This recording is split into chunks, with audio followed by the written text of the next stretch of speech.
Assalamualaikum warahmatullahi wabarakatuh.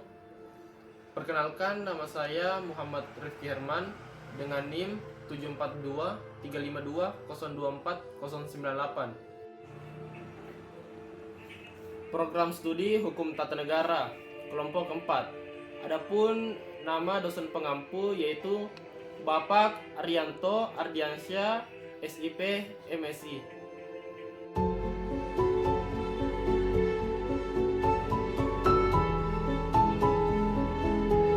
Berarti kita ini masyarakat Indonesia ini hanya merdeka penjajahan bangsa luar, tapi di balik itu dijajah oleh pemerintahnya sendiri. Contohnya itu sudah ditolak, masih mau ini. Nah nyata-nyata kita di sini sudah lumpuh. Jadi kalau jadi itu sudah stroke. Setengah mati juga kita cari ikan. Makan juga susah. Bahayanya air sekarang ini baik. Kalau kita anu itu gatal semua. Bahayanya air sekarang ini. Kini terlihat jelas bagaimana bencana ini memengaruhi lingkungan sekitar. Air sungai berubah keruh dan area hutan di sekitar tambang tampak rusak. Menyaksikan ini membuat saya sadar betapa rentangnya ekosistem di wilayah tersebut. Sulawesi Tenggara memiliki alam yang indah, namun kerusakan seperti ini menunjukkan perlunya pengelolaan tambang yang jauh lebih bijak.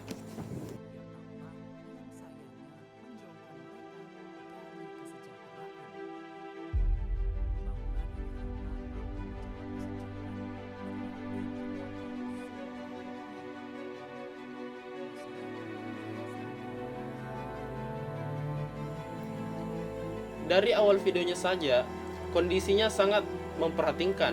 Lereng di area tambang nikel di Sulawesi Tenggara tampak rapuh dan tidak stabil.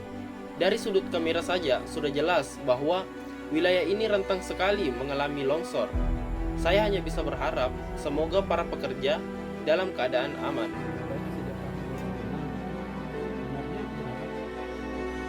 Agar pemerintah pusat kalau bisa jangan lagi menggunakan perizinan khususnya di Kebun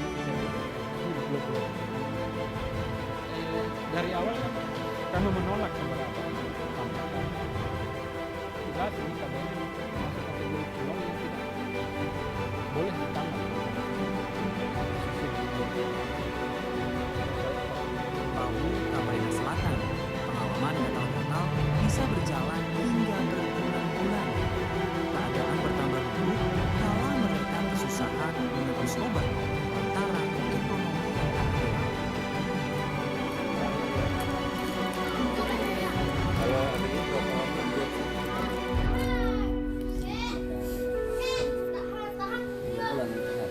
2 bulan lama ya?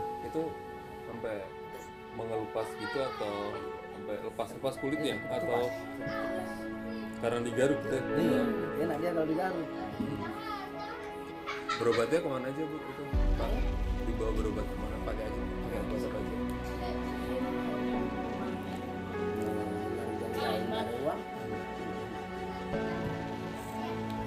Dalam satu kasus, Harapan saya, semoga kejadian ini bisa menjadi peringatan serius bagi semua pihak yang terlibat.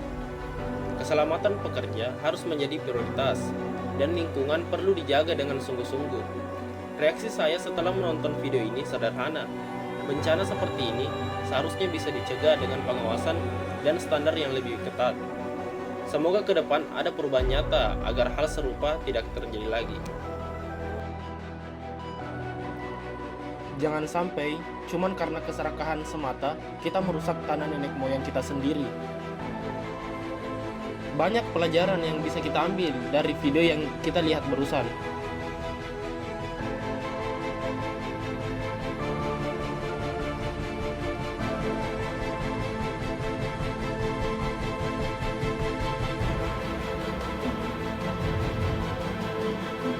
Sebenarnya masih banyak tambang-tambang pemerintah yang sangat kontroversi, seperti tambang milik anak perusahaan Antam di Raja Ampat.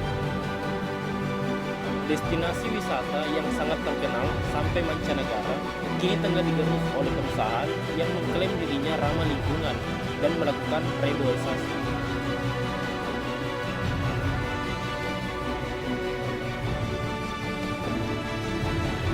Sampai saat ini juga, saya tidak tahu apa hal yang ramah lingkungan yang dilakukan.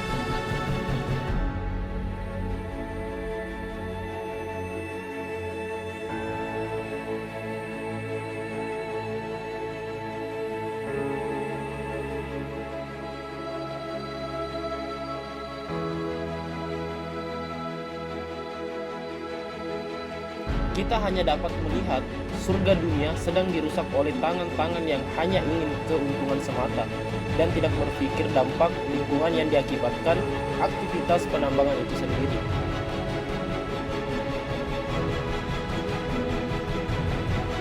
Semoga anak cucu kita dapat menikmati indahnya surga di Indonesia di masa depan dan tidak terlena oleh keuntungan sementara dari hasil emas, nikel, dan batu bara. Jangan sampai minyak hitam merusak kanvas yang seindah ini. Kanvas yang penuh dengan keindahan, flora, dan fauna.